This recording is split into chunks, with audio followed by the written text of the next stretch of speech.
स्वागत है आप सभी का। आप देख रहे हैं सुबह 9 बजे। मैं हूं प्रीति। शुरुआत हेडलाइंस के साथ। बिहार में आखिरी दौर का मतदान जारी। 9 जिलों की 57 सीटों पर हो रही है वोटिंग। सुरक्षा के कड़े इंतजाम।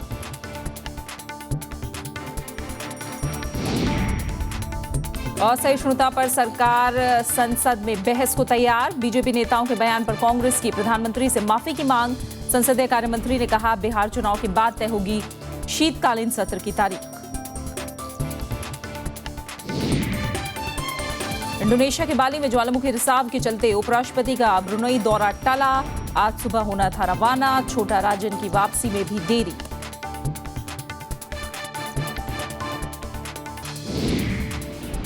नेपाल में भारत विरोधी गतिविधियों पर सरकार ने जताई चिंता। कहा, हिंसा की बजाय बातचीत से हो मधेसी संकट का हल। भारतीय राजदूत रंजीत रे ने नेपाल के पूर्व प्रधानमंत्री माधव कुमार नेपाल से की मुलाकात। भारत और दक्षिण अफ्रीका के बीच आज टेस्ट की सीरीज का आगाज। मोहाली में खेला जाएगा पहला test. Virat Kohli, team India और हाशिम अमला करेंगे मेहमान टीम की अगुवाई।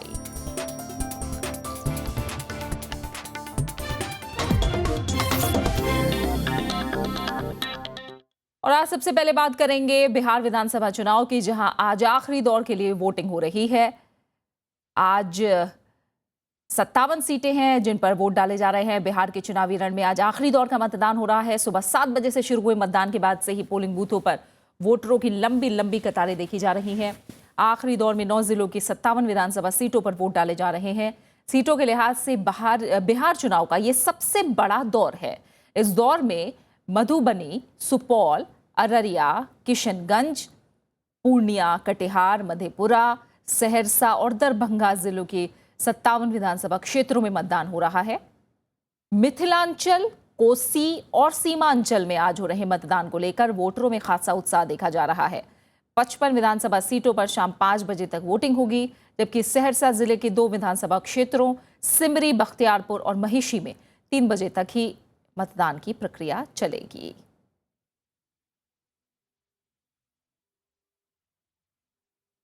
और आइए अब आपको हम एक साथ 3 जगहों से तस्वीरें दिखाते हैं। आज मतदान हो रहा है, किस तरह का उत्साह लोगों में दिख रहा है, और तस्वीरों के जरिए हम आपको समझाने की कोशिश करते हैं। पहली तस्वीर सुपौल की है, दूसरी तस्वीर पूर्णिया की आप देख पा रहे हैं, और तीसरी तस्वीर दरभंगा की है।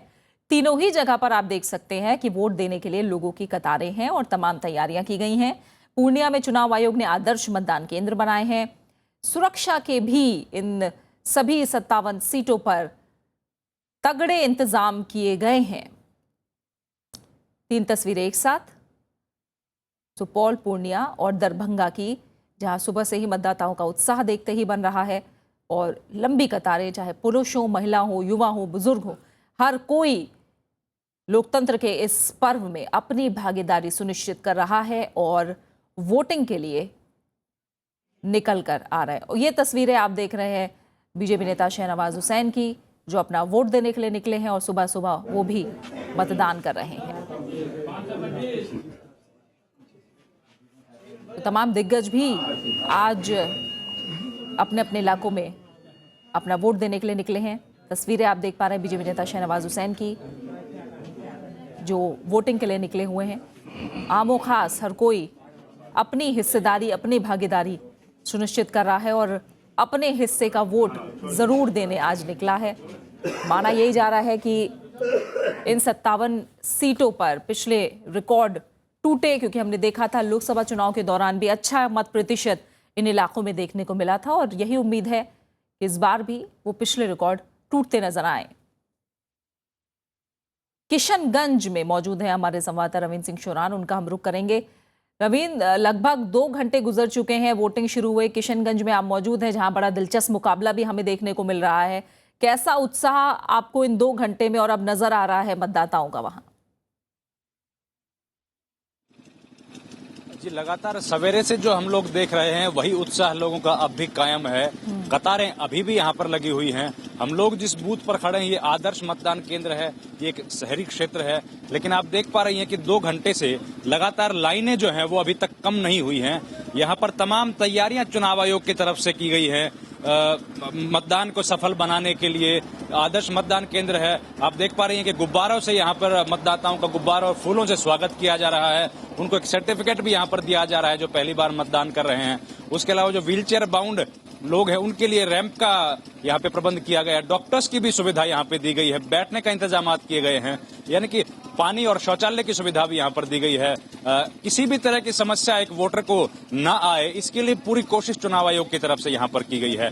इसके पहले जो अवेयरनेस कैंपेन चुनाव आयोग ने चलाया था, जिसके तहत ये बताया गया था कि आप घर से निकलिए और वोट डालिए, भय मुक्त होकर वोट डालिए, उसके लिए कड़ी सुरक्षा के बंदोबस्त यहाँ पर किए गए हैं। इस इलाके को विशेष तौर पर नजर है चुनाव आयोग की। यहाँ पर नदी का जो एरिया है वहाँ बोट से जो है निगरानी की जा रही है, हेलीकॉप्टर से निगरानी की जा रही है, एरियल सर्वेज, क्योंकि नेपाल का बॉर्डर यहाँ पर टच करता है और बांग्लादेश का बॉर्डर बहुत नजदीक है। इस वजह से दो अंतर्राष्ट्रीय सीमाओं की वजह से, और यहाँ सीमांचल में जो है कुछ पहले देखा गया कि क्रिमिनल गैंग्स भी यहाँ पे एक्टिवेट थे, उन सबको ध्यान में रखते हुए विशेष सुरक्षा यहाँ पर बाकी चरणों से ज्यादा दी गई है ताकि भय मुक्त माहौल एक मिल सके। और पीछे जो हमने देखा प्रचार के दौरान भी कुछ आक्रामक अंदाज में कई नेताओं ने भाषण दिए थे जिससे कहीं माहौल खराब ना हो। इन सब चीजों को ध्यान में रखते हुए चुनाव आयोग की कोशिश है कि ज्यादा से ज्यादा मतदाता जो है घरों से निकले। और यही देख रहे हैं कि सवेरे से महिलाएं खास तौर पर इस इलाके में ज्यादा उत्साहित है।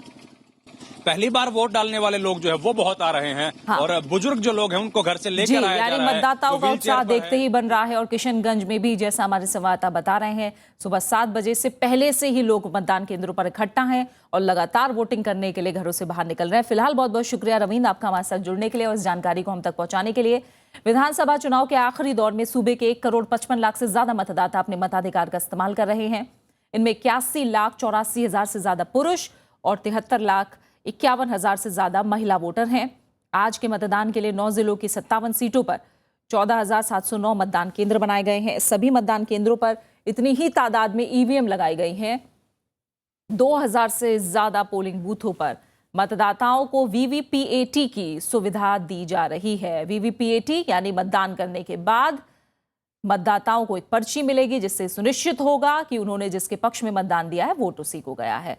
शांतिपूर्ण और निष्पक्ष मतदान के लिए सुरक्षा के चाक चौबंद इंतजाम किए गए हैं। 1 लाख से ज्यादा जवानों को तैनात किया गया है। हर मतदान केंद्र पर केंद्रीय अर्धसैनिक बल तैनात किया गया है। किशनगंज, अररिया, पूर्णिया और दरभंगा जिलों को संवेदनशील घोषित किया गया है।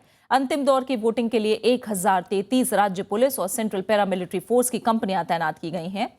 57 विधानसभा क्षेत्रों में 14,709 पोलिंग बूथों पर 74,459 मतदान कर्मियों की तैनाती की गई है।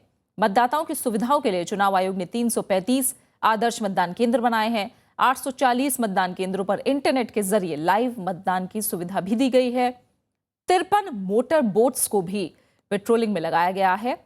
2201 सूक्ष्म पर्यवेक्षक और 9 पुलिस पर्यवेक्षकों को नियुक्त किया गया है।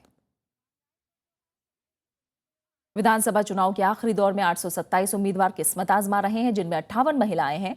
महागठबंधन की तरफ से जेडीयू ने 25, आरजेडी ने 20 और कांग्रेस ने 12 उम्मीदवार मैदान में उतारे हैं।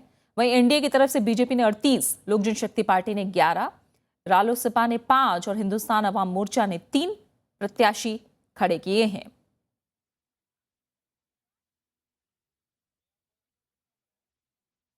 और लगातार हम आप तक अपडेट बिहार विधानसभा चुनाव के आखिरी दौर को लेकर पहुंचाते रहेंगे। लेकिन आइए फिलहाल हम कुछ और खबरों का रुख कर लेते हैं।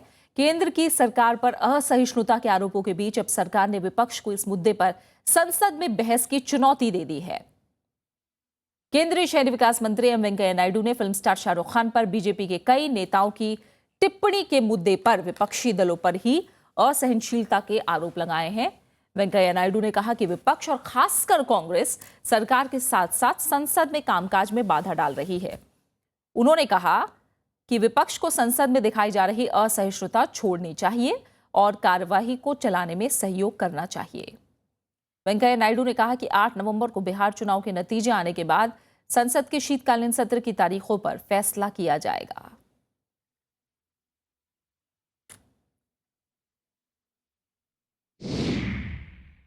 Opponents trying to glorify them and thereby trying to attract attention internationally, which will hurt the interest of the country. They should focus on their past conduct what they were doing. They are talking of intolerance. They are intolerant towards the mandate of the people. Shahrukh Khan के खिलाफ BJP के 3 नेताओं के बयानों की तीखी आलोचना हो रही है। बीजेपी नेता कैलाश विजयवर्गीय, योगी आदित्यनाथ और साध्वी प्राची ने ये बयान दिए थे। हालांकि विरोध बढ़ने के बाद कैलाश विजयवर्गीय ने अपने ट्वीट वापस ले लिए। बीजेपी ने भी बयानों को निजी राय बताकर किनारा कर लिया है।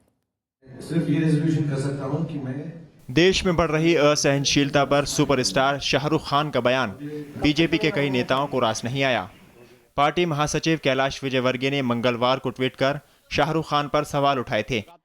बीजेपी नेता योगी आदित्यनाथ और साध्वी प्राची ने भी शाहरुख खान के बयान पर आपत्ति जताई है। भारत के अंतर्राष्ट्रीय छवि को खराब करने की जो अंतर्राष्ट्रीय साजिशें हो रही हैं, उस साजिश से सबको बचना चाहिए। ये बहुत शर्म की बात है शाहरुख खान को, जो इस तरह की बयानबाजी करके हिंदुस्तान की छवि खराब कर रहे हैं। हालांकि विवाद बढ़ता देख बुधवार सुबह कैलाश विजयवर्गीय ने अपना ट्वीट वापस ले लिया, लेकिन उन्होंने कहा कि अगर भारत में असहिष्णुता होती तो अमिताभ के बाद सबसे ज्यादा लोकप्रिय अभिनेता शाहरुख ना होते। उधर संसदीय कार्य मंत्री एम वेंकैया नायडू ने इसे विजयवर्गीय की निजी राय बताई।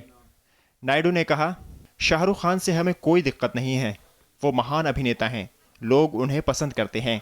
वहीं बीजेपी के दूसरे नेताओं का मानना है कि कलाकारों को विवाद से बचना चाहिए। मेरा मशवरा उनको ये है, अगर वो ऐसी बात न कहते तो मेरी पार्टी के लोग भी उस पर उस तरह की टिप्पणी नहीं करते।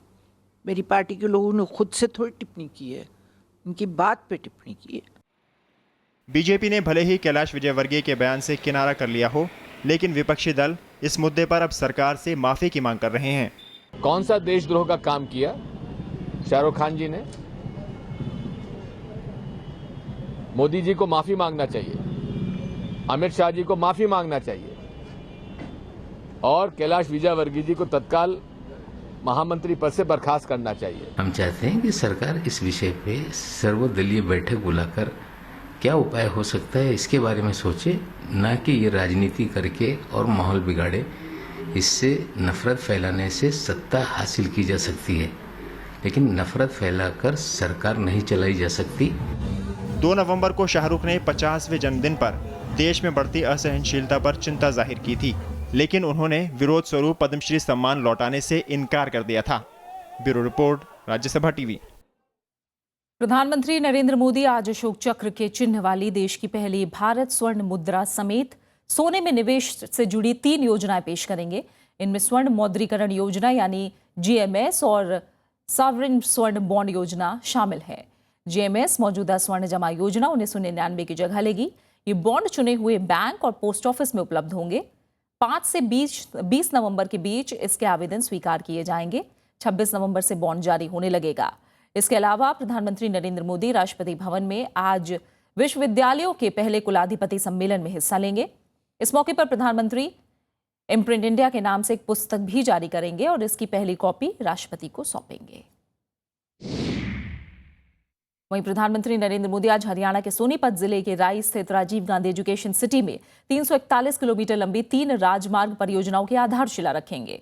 इन परियोजनाओं में western peripheral expressway, eastern peripheral expressway और दिल्ली के मकबरा चौक से पानीपत तक के राजमार्ग प्रखंड को 8 लेन का बनाना शामिल है, जिस पर 13,802 करोड़ रुपए की लागत आएगी। समारोह में 8 केंद्रीय मंत्री भी हिस्सा लेंगे, जिनमें सड़क परिवहन और राजमार्ग मंत्री नितिन गडकरी, ग्रामीण विकास मंत्री बीरेंद्र सिंह शामिल हैं। कांग्रेस के राष्ट्रीय उपाध्यक्ष राहुल गांधी आज पंजाब दौरे पर हैं। वो आज सुबह कोटकपुरा पहुंचे और उसके बाद फरीदकोट के सारवा के लिए रवाना हो गए, जहां वो बरगाड़ी में पुलिस फायरिंग में मारे गए सिख प्रदर्शनकारी के परिजनों से मुलाकात करके घटना की जानकारी लेंगे। साथ ही परिवार से संवेदना भी जाहिर करेंगे। राहुल गांधी कल भटिंडा के मुखियावाली जाएंगे, जहां राहुल का आत्महत्या करने वाले किसान के परिजनों से मिलने का कार्यक्रम है, जिसने घटिया कीटनाशकों की वजह से कपास की फसल तबाह होने पर आत्महत्या कर ली थी। महाराष्ट्र में कल्याण डोंबिवली नगर निगम के मेयर पद के लिए बीजेपी शिवसेना के बीच रिश्तों में तनातनी के बीच बीजेपी ने शिवसेना की तरफ अब सुलह का हाथ बढ़ा लिया है। बीजेपी ने कहा है कि वो 4 साल के लिए शिवसेना का मेयर बनाने को तैयार है, लेकिन बदले में उसे 3 साल के लिए स्टैंडिंग कमेटी की अध्यक्षता मिलनी चाहिए। दरअसल कल ही शिवसेना ने मेयर पद पर दावेदारी को लेकर बीजेपी के साथ सभी गठबंधन तोड़ लेने की धमकी दी थी। शिवसेना का तर्क है कि 122 में से 52 सीटें पाकर वो इस नगर निगम चुनाव में सबसे बड़े दल के रूप में उभरी है, लिहाजा उसे ही मेयर पद मिलना चाहिए। हालांकि औरंगाबाद में भी कुछ इसी तरह का समझौता दोनों दलों के बीच सही तरीके से काम कर रहा है। हाल के दिनों में दोनों दलों के बीच कई मुद्दों को लेकर तल्खी देखी गई है। पवन हंस का एक हेलीकॉप्टर बुधवार शाम मुंबई हाई क्षेत्र में ओएनजीसी के प्रतिष्ठान से उड़ान भरने के कुछ ही देर बाद अरब सागर में हादसे का शिकार हो गया। रक्षा सूत्रों के मुताबिक हेलीकॉप्टर में 2 पायलट थे जो लापता हैं। नौसेना, तटरक्षक और ओएनजीसी के पोत ने लापता पायलटों और हेलीकॉप्टरों के मलबे का पता लगाने के लिए तलाशी अभियान चलाया हुआ है। पवन हंस के एक अधिकारी ने बताया कि 14 सीटों वाले इस हेलीकॉप्टर ने ओएनजीसी के प्रतिष्ठान से शाम 7:12 पर उड़ान भरी और 8 मिनट बाद ही इससे संपर्क टूट गया। दोनों पायलटों की पहचान कैप्टन ई सैम्यूल और टी के गुहा के तौर पर हुई है। हेलीकॉप्टर में 2 पायलट के अलावा दूसरा कोई सवार नहीं था। उन्होंने बताया कि दुर्घटना के कारणों का अब तक पता नहीं चल पाया है। सेना की तर्ज पर 1 रैंक 1 पेंशन की मांग कर रहे अर्धसैनिक बलों ने जंतर मंतर पर अपने आंदोलन को खत्म कर दिया है। उनका यह धरना सोमवार को ही शुरू हुआ था। All India central paramilitary forces and ex serviceman welfare association के राष्ट्रीय महासचिव पीएस नायर ने कहा कि वो अगले साल फरवरी में फिर आंदोलन करेंगे। नायर ने निराशा जताई कि धरने के इन 3 दिनों के दौरान सरकार और गृह मंत्रालय की तरफ से किसी ने भी उनसे संपर्क नहीं किया। सीआरपीएफ, बीएसएफ, आईटीबीपी, सीआईएसएफ और एसएसबी जैसे बलों के पूर्व अधिकारियों की संस्था अपनी मांगों को लेकर सोमवार से जंतर मंतर पर धरना दे रही थी। लंबे धरने के बाद सरकार ने सेना के लिए 1 रैंक 1 पेंशन को मंजूरी का ऐलान कर दिया था। हालांकि इसके लागू होने का अभी इंतजार है।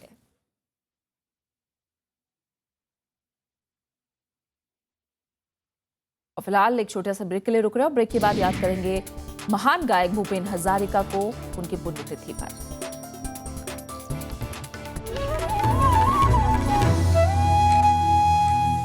राज्यसभा टेलीविजन के खास प्रोग्राम विरासत में आपका स्वागत है।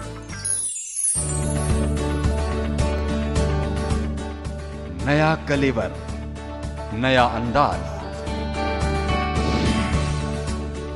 नए रूप में विरासत का आगाज। देखिए हर बार नया किरदार। उनकी नजर उनका शहर के बाद विरासत का इंद्रधनुषी संसार, सिर्फ राज्यसभा टीवी पर।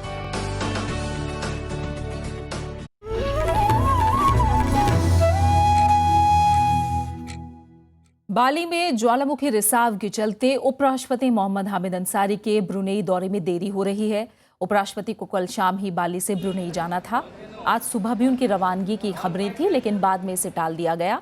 हालांकि पहले से तय कार्यक्रम के मुताबिक उन्हें आज ब्रुनेई में सुल्तान हसन अल बोल्की और राजकुमार हाजी अल मुत्ताहिदी बिलाह से मुलाकात करनी थी।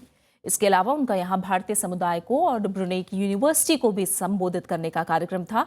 इस बीच बाली में उड़ानें बंद होने का असर अंडरवर्ल्ड डॉन छोटा राजन की वापसी पर भी पड़ रहा है।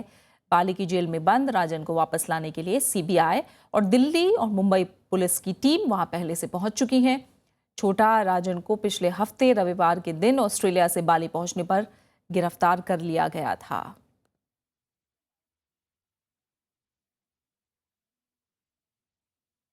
और इंडोनेशिया के बाली से हम सीधा रुख करेंगे अपनी संवाददाता अमृता राय का। अमृता, क्या मौसम के बारे में स्थिति का पता लग पा रहा है? कब तक साफ होगा? जो असर ज्वालामुखी रिसाव का पड़ा है और इसका बाली से जो ब्रुनेई दौरा है उपराष्ट्रपति का, उस पर क्या असर पड़ रहा है? उसका क्या पता लग पा रहा है? देखिए, ब्रुनेई का दौरा तो कल ही स्टार्ट होने वाला था उपराष्ट्रपति जी का, लेकिन वो आज भी नहीं हो सका। और उसकी वजह ये नहीं है कि मौसम खराब है, वजह ये है कि ज्वालामुखी से जो रिसाव हो रहा है उसकी वजह से जो ऐश निकल रहा है वो हवा में इस तरह से घुल गया है बाली के ऊपर एटमॉस्फेयर में कि वहां पर फ्लाइट नहीं उड़ सकती है। और इसलिए इस तमाम जो दूसरी फ्लाइट्स हैं उन सबके साथ उपराष्ट्रपति जी की फ्लाइट और पूरे प्रतिनिधिमंडल को भी यहाँ पर रुकना पड़ा है। और ये कोशिश जरूर हो रही है कि कुछ वैकल्पिक रास्ते तलाशे जाएं ताकि यहाँ से बाली से किसी तरह से पूरे प्रतिनिधिमंडल को निकाला जा सके। लेकिन फिलहाल की स्थिति यही है कि कल सुबह तक के लिए बाली में ही उपराष्ट्रपति और पूरा प्रतिनिधिमंडल मौजूद रहेगा, क्योंकि अभी तक जितने भी विकल्प तलाशे गए हैं उसके मुताबिक हवाई जरिए से तो नहीं ही जाया जा सकता है यहाँ से बाहर। हाँ, और आप बता रही हैं कि कल तक के लिए तो अभी मंजूरी नहीं दी गई है उड़ानों को लेकर, तो क्या ऐसा माना जाए कि ब्रुनेई दौरा रद्द भी हो सकता है? अभी नहीं कहा जा सकता है प्रीति की क्या होगा, लेकिन ये जरूर है कि बाली से बाहर निकलना न सिर्फ यहाँ पर आए दूसरे देशों के टूरिस्ट के लिए मुश्किल है, बल्कि उपराष्ट्रपति और उनके पूरे प्रतिनिधिमंडल के लिए भी फिलहाल मुश्किल है, क्योंकि यहाँ पर जो एयरपोर्ट के अथॉरिटी के लोग हैं यानी जो एक्सपर्ट हैं वो कह रहे हैं कि ये जो ज्वालामुखी का रिसाव है ये कई और दिनों तक जारी रह सकता है। तो जो सरकारी एजेंसी हैं भारत की वो कोशिश कर रही हैं कि कोई और वैकल्पिक रास्ता तलाशा जाए ताकि प्रतिनिधिमंडल को यहाँ से किसी तरह से बाहर निकाला जाए। विकल्पों की तलाश हो रही है, अभी उड़ानों को लेकर मंजूरी नहीं दी गई है। बहुत बहुत शुक्रिया आपका अमृता हमारे साथ जुड़ने के लिए, इस तमाम जानकारी के लिए। और जब उड़ानों को मंजूरी दी जाएगी जाहिर तौर पर उसके बाद ही छोटा राजन को भारत लाने की कोशिशें भी तेज होंगी और उसे भारत लाया जा पाएगा। आइए इस खबर के बाद आगे आपको बता दें कि उपराष्ट्रपति मोहम्मद हामिद अंसारी ने मौजूदा चुनौतियों से निपटने के लिए भारत और इंडोनेशिया के बीच सहयोग बढ़ाने पर जोर दिया है। बाली के उद्याना विश्वविद्यालय में कल उन्होंने कहा कि दोनों देशों के शिक्षकों और छात्रों के बीच संपर्क बढ़ाने की जरूरत है। इस मौके पर आयुष मंत्रालय और उद्याना विश्वविद्यालय के बीच एक सहमति पत्र पर हस्ताक्षर भी किए गए। उपराष्ट्रपति मोहम्मद हामिद अंसारी बुधवार को बाली में उद्याना विश्वविद्यालय गए। यहां उन्होंने महात्मा गांधी की प्रतिमा का अनावरण किया। छात्रों को संबोधित करते हुए उपराष्ट्रपति ने कहा कि भारत और इंडोनेशिया के बीच सदियों से मजबूत संबंध रहे हैं।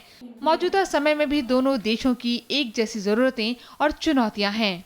Two vibrant and growing democracies, we share similar challenges and have similar opportunities for growth. Our shared socio-economic agenda calls for intensive cooperation and consultation for economic development and social empowerment of our people. Our cooperation is for mutual benefit and is guided by the requirements and priorities of the people and the government of Indonesia. उपराष्ट्रपति ने दोनों देशों के शिक्षकों, scholar और छात्रों के बीच संपर्क बढ़ाने पर जोर दिया। We would be happy to share our expertise in different sectors with the faculty and officials of your university under the spirit of South-South cooperation. We would also be keen to host your faculty for postdoctoral research in India on subjects of mutual interest and benefit. इस मौके पर आयुष मंत्रालय और उद्याना विश्वविद्यालय के बीच आयुर्वेद को लेकर MOU पर हस्ताक्षर किए गए। We are talking of cultural relationship between India and Indonesia. We start from maybe the first centuries until today. The relationship in education between India and Indonesia actually build a very comprehensive relationship between G2G relationships and also university relationships. उपराष्ट्रपति मोहम्मद हामिद अंसारी बाली स्थित ताना lot मंदिर भी गए, जो समुद्र में एक बड़ी चट्टान पर बना हुआ प्राचीन मंदिर है। अमृता राय, राज्यसभा टीवी, इंडोनेशिया। उपराष्ट्रपति मोहम्मद हामिद अंसारी ने कहा है कि भारत ने धर्मनिरपेक्षता और सहिष्णुता के सिद्धांतों को लंबे समय से सहेज कर रखा है और इन्हें बनाए रखने के लिए संविधान में व्यवस्था की गई है। उपराष्ट्रपति बुधवार को उद्याना विश्वविद्यालय में एक छात्र द्वारा पूछे गए सवाल का जवाब दे रहे थे। उन्होंने कहा कि भारत में सभी धर्मों के प्रति विश्वास और सम्मान का भाव है, जो भारतीय सभ्यता को समृद्ध बनाता है। उपराष्ट्रपति ने कहा कि इन मूल्यों के आधार पर ही देश की लोकतांत्रिक व्यवस्था काम कर रही है।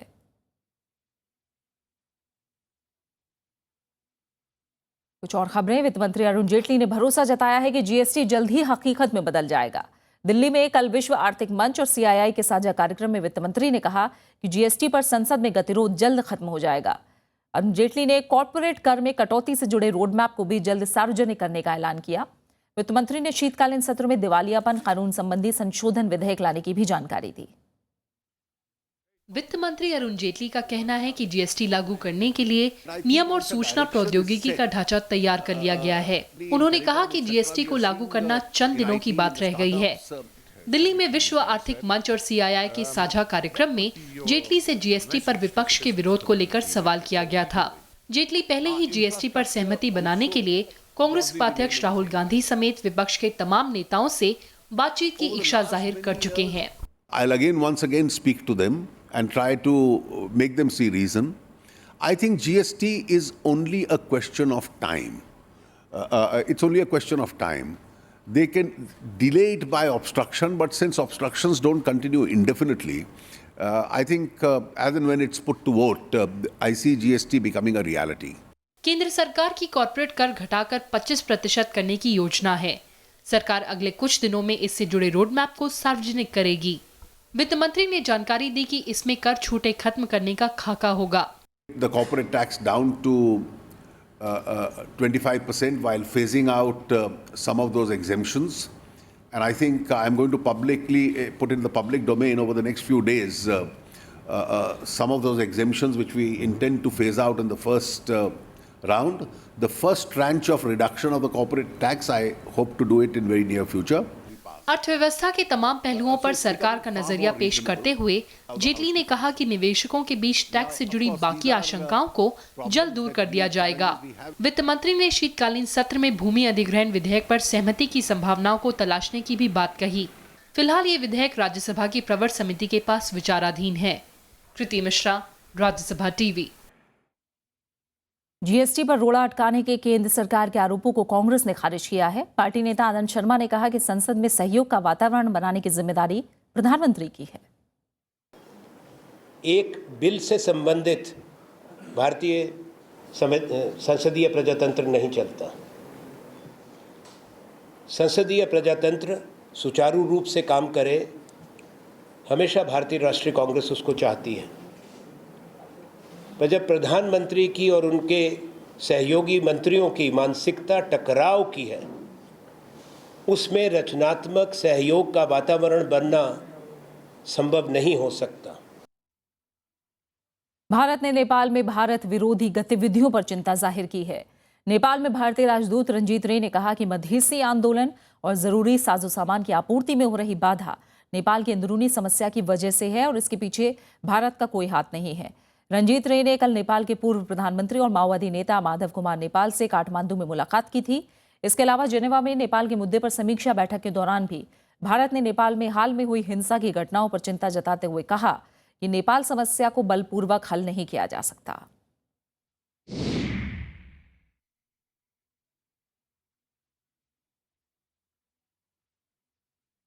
और कुछ अहम अंतर्राष्ट्रीय खबरें और आपको बता दें, जस्टिन ट्रूडेव ने बुधवार को कनाडा के 23वें प्रधानमंत्री की शपथ ली। करीब 50 साल पहले उनके पिता ने यह जिम्मेदारी संभाली थी। जस्टिन की 30 सदस्यीय कैबिनेट में पंजाबी समुदाय के 3 मंत्री शामिल हैं। 42 साल के भारतीय मूल की कनाडियाई नागरिक हरजीत सज्जन को रक्षा मंत्री की जिम्मेदारी सौंपी गई है, तो 38 साल के नवदीप बैंस को विज्ञान और आर्थिक विकास मंत्री बनाया गया है, जबकि अमरजीत सोही ने बुनियादी ढांचा मंत्री की शपथ ली है। नई लिबरल सरकार ने 25,000 सीरियाई शरणार्थियों को साल के आखिर तक पुनर्वास करने का भरोसा दिया है।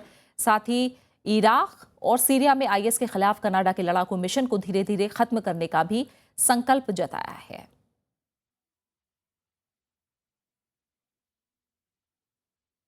कुछ खेलों की खबरें। स्टार निशानेबाज जीतू राय ने 13वीं एशियाई निशानेबाजी चैंपियनशिप में कल पुरुषों की 50 मीटर पिस्टल स्पर्धा में रजत पदक जीता। वो कोरिया के पार्क डेहुन के बाद दूसरे स्थान पर रहे। पार्क ने फाइनल्स में 199.2 अंक बनाकर विश्व और एशियाई रिकॉर्ड बनाकर स्वर्ण पदक जीता। पुरुषों की 10 मीटर एयर राइफल जूनियर स्पर्धा में भारत के अखिल शेरोन ने रजत पदक और प्रशांत ने कांस्य पदक जीता। और क्रिकेट की भारत और दक्षिण अफ्रीका के बीच आज मोहाली में सीरीज का पहला टेस्ट मैच खेला जा रहा है। भारत ने टॉस जीतकर पहले बल्लेबाजी का फैसला किया। टेस्ट सीरीज में भारत की कमान विराट कोहली संभाल रहे हैं, जबकि दक्षिण अफ्रीकी टीम की कमान हाशिम अमला के हाथों में है। आज महान गीतकार, संगीतकार और गायक भूपेन हजारिका की पुण्यतिथि है। उन्होंने भारतीय लोक संगीत की धुनों को प्रासंगिक बनाकर आधुनिक जमाने के सामने रखा और ये उन्हीं के प्रयासों का फल है कि आज की युवा पीढ़ी भी अपने मूल संगीत को जानने के लिए जागरूक है। My music has been endorsed as a unique new gharana called Upendra Sangeet. विस्तार है हमारे प्रजात उन पर और आखिर में एक नजर हेडलाइंस पर। बिहार में आखिरी दौर का मतदान जारी, 9 जिलों की 57 सीटों पर वोटिंग, सुरक्षा के कड़े इंतजाम। असहिष्णुता पर सरकार संसद में बहस को तैयार, बीजेपी नेताओं के बयान पर कांग्रेस की प्रधानमंत्री से माफी की मांग। संसदीय कार्य मंत्री ने कहा बिहार चुनाव के बाद तय होगी शीतकालीन सत्र की तारीख। इंडोनेशिया के बाली में ज्वालामुखी रिसाव के चलते उपराष्ट्रपति का ब्रुनेई दौरा टला, आज सुबह होना था रवाना, छोटा राजन की वापसी में भी देरी। नेपाल में भारत विरोधी गतिविधियों पर सरकार ने जताई चिंता, कहा हिंसा की बजाय बातचीत से हो मधेसी संकट का हल। भारतीय राजदूत रंजीत रे ने नेपाल के पूर्व प्रधानमंत्री माधव कुमार नेपाल से की मुलाकात। भारत और दक्षिण अफ्रीका के बीच आज टेस्ट की सीरीज का आगाज, मोहाली में खेला जा रहा है मैच, भारत का टॉस जीतकर पहले बल्लेबाजी का फैसला।